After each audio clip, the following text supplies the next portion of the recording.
আসসালামু আলাইকুম, সবাই কেমন আছেন? আশা করি সবাই ভালো আছেন। টুনটুনির সংসারে আপনাদের সবাইকে স্বাগত। ছোটোবেলা আমি এই আলুর দমের জন্য আম্মুকে পুরা রীতিমতো পাগলই করে ফেলতাম।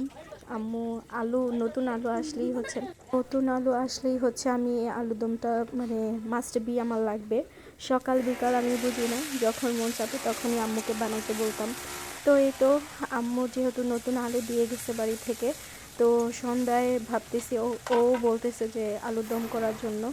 তো আমি আলুর দম করার জন্য আলুগুলো সুন্দর করে কেটে নিছি। তারপর পেঁয়াজগুলো একটু ব্রাউন কালার হয়ে আসলে তারপর আমি এতে আদা রসুন দিয়ে দিব, সামান্য পরিমাণ লবণ, হলুদ, তারপর মরিচের গুঁড়া দিয়ে দেব। যেহেতু আমরা ঝালখোর, তো মরিচটা একটু বেশি দিচ্ছি। এখন ভালো করে নেড়ে নিব।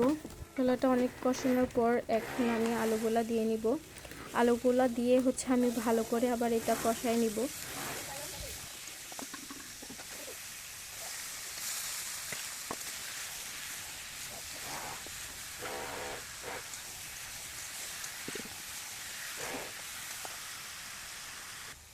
তো আলুগুলো কষানোর পর এখন আমি এখানে সামান্য পরিমাণ আলু দিয়ে নিব। যেহেতু এটা সিদ্ধ করে করা যায়, আবার আমি সব কিছু একসাথে দিয়ে হচ্ছে আমি এটা করব। তার জন্য সব কিছু দিয়ে এখন আমি ভালো করে পরিমাণ মতো পানি দিয়ে নিচ্ছি, যাতে আলুটা হচ্ছে বেশি আঠালো না হয়। তো এই তো এখানে আমি হচ্ছে দারুচিনিগুলো বেটে নিছিলাম। এটা পরে দিলে হচ্ছে এটা থেকে আলুর দম থেকে অনেক সুন্দর ঘ্রাণ বের হয়। তারপরে এতে হচ্ছে একটু ম্যাজিক মশলা দিয়ে ফেলছি ঘ্রাণটা সুন্দর আসার জন্য। তো আমরা আমি অনেকগুলো কাঁচামরিচও কেটে রাখছিলাম, এটাতে দেব।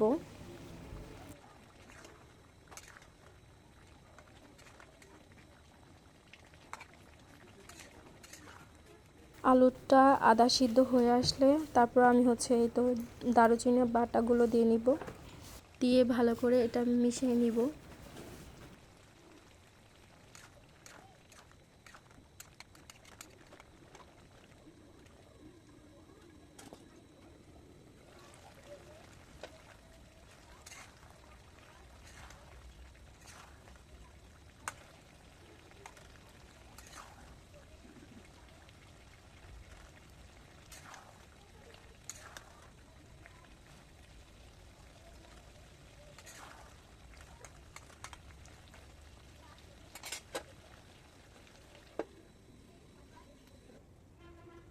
এই তো আমি শেষ পর্যায়ে গিয়ে আমি হচ্ছে একটু জিরার গুঁড়ো দিয়ে নিব, দিয়ে হচ্ছে ভালো করে এটাকে মিশিয়ে নিব।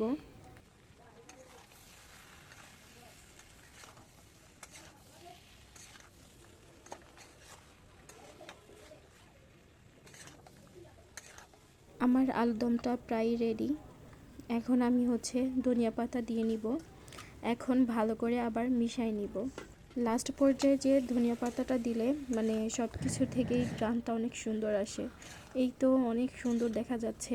আর অনেক ঝাল হয়েছিল, কাঁচামরিচও দিয়েছি অনেকগুলা, শুকনো মরিচও দিয়েছি অনেকগুলা। তো এই তো আমার আলুদম রেডি। এখন হচ্ছে খাওয়ার পালা। তো কে কে খাবে সবাই চলে আসো। আর কার কার এই আলুদম পছন্দ কমেন্ট করে জানাতে পারো। তো সবাইকে ধন্যবাদ, আজকে এই পর্যন্তই। সবাই ভালো থাকবেন, সুস্থ থাকবেন, আল্লাহ হাফেজ।